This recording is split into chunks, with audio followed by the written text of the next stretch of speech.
তো এটা পরবি না কেন? আমি এটা পরবো না কেন? এটা ছেলেদেরই সোয়েটার। না রে, এটা মেয়েদের সোয়েটার। এটা ছেলেদের সোয়েটার। তাই এটা যদি আমি মেয়েদের সোয়েটার করে দিই তাহলে পরবি তো? হ্যাঁ, এটা যদি আমি মেয়েদের সোয়েটার করে দিই তাহলে পরবি তো? মানে সুন্দর করে যদি সাজিয়ে দিই এটাকে পরবি তো? হ্যাঁ। ঠিক আছে তো? প্রমিস তো? হ্যাঁ। Pinky promise. তো শুনতেই পেলে সবাই ওর কথা। এটা হচ্ছে ওর দাদার সোয়েটার, ঠিক আছে, ওর মাম্মা দিয়েছিল। তো এটা একটা স্কুলের ইউনিফর্ম, স্কুলের সোয়েটার একটা। তো ওর দাদা ছোট হয়, নতুন সোয়েটার কিনেছে, তো যেহেতু হয় না এই জন্য আমাকে দিয়েছিল যে মনাকে ঘরে পরিয়ে দিবি।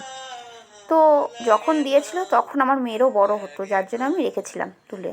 পুরো নতুনের মতো সোয়েটার, নতুনই সোয়েটার বললো না, ওকে কিনেছিল, ওর হয়তো গায়ে হয়নি, যার জন্য দিয়েছিল। আর এটার উপরে আমি না অনেক আঁকিবুকি করেছি এটাকে নতুন করে সুন্দর করে তোলার জন্য।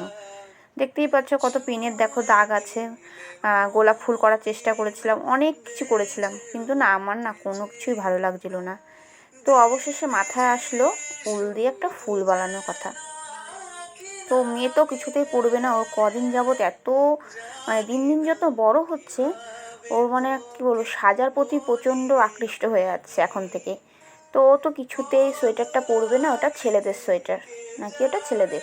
তো তোমরাই বলো তো, এটা ছেলেদের সোয়েটার এখন থেকেও বুঝে গেছে। তো কি করব, মেয়ের আবদার রাখার জন্য বসে পড়লাম উল কাটা নিয়ে। তো দেখা যাক কতদূর কি করতে পারি, ইচ্ছা আছে তো দেখি অনেক কটা ফুল করার। আর এই কুরুশ কাটা না আমি আগে কিছুই পারতাম না। তো এই কুরুশ কাটা হাতে খড়ি হচ্ছে আমাদের স্কুলের ম্যাম মঞ্জু ম্যাডামের হাত ধরে। তো আমার সেলাইও কিন্তু প্রথম শেখা কিন্তু মঞ্জু ম্যাডামের হাতেই। তো ওই সেলাই কিন্তু আজকে আমার পরিচয়, আজকে আমি টেলারিংয়ে কাজ করি। তো ম্যাডামের হাতেই প্রথম আমার হাতে করি, তারপর তো অনেকজনের কাছে শিখেছি, সবাই আমার কাছে মানে শিক্ষাগুরু বলতে গেলে। কিন্তু এই উল বোনা কিন্তু আমার মার কাছে ফার্স্ট শিখেছিলাম।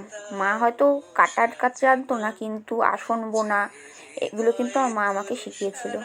তো শিক্ষাগুরু জীবনের সব থেকে প্রথম শিক্ষাগুরু মাই হয়।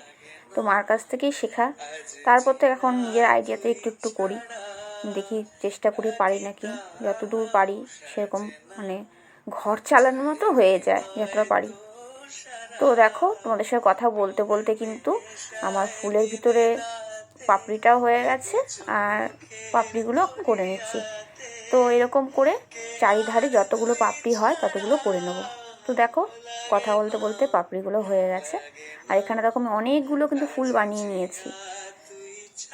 তো এইগুলো ফুলগুলো মানে যদি একদিনে বসা যায় তাহলে একদিনই কমপ্লিট হয়ে যাবে এতগুলো ফুল, কিন্তু আমি তো একদিনে বসিনি, আমি 2-3 দিন ধরে করেছি। তো 2-3 দিন করে দেখো এতগুলো ফুল বানিয়েছি। তো এই ফুলগুলো এখন সুই সুতো দিয়ে সেলাই করে লাগাবো। ফার্স্টে ভেবেছিলাম যে ওই উল কতটা করে রেখেছি যে ওই উলগুলো দিয়েই মানে সেলাই করে দেবো, তারপরে ভাবলাম কি না, উলগুলো দিয়ে করলে না সোয়েটারটা ফুটো ফুটো হয়ে যাচ্ছে, তো যার জন্য সুই সুতো দিয়েই সেলাই করলাম। তো চলো দেখি মেয়ের রিয়াকশানটা কি হয়।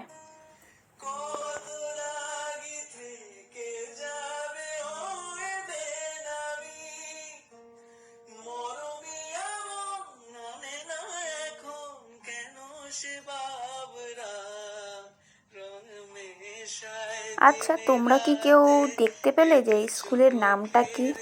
স্কুলের নামটা কিন্তু সোয়েটারের মধ্যে লেখা ছিল, তো কমেন্ট করে অবশ্যই জানাবে। কেমন হয়েছে বল? খুব সুন্দর। কতটা পছন্দ হয়েছে? এতটা? হ্যাঁ ভালো আছে। এবার পরবি তো সোয়েটারটা? হ্যাঁ হ্যাঁ।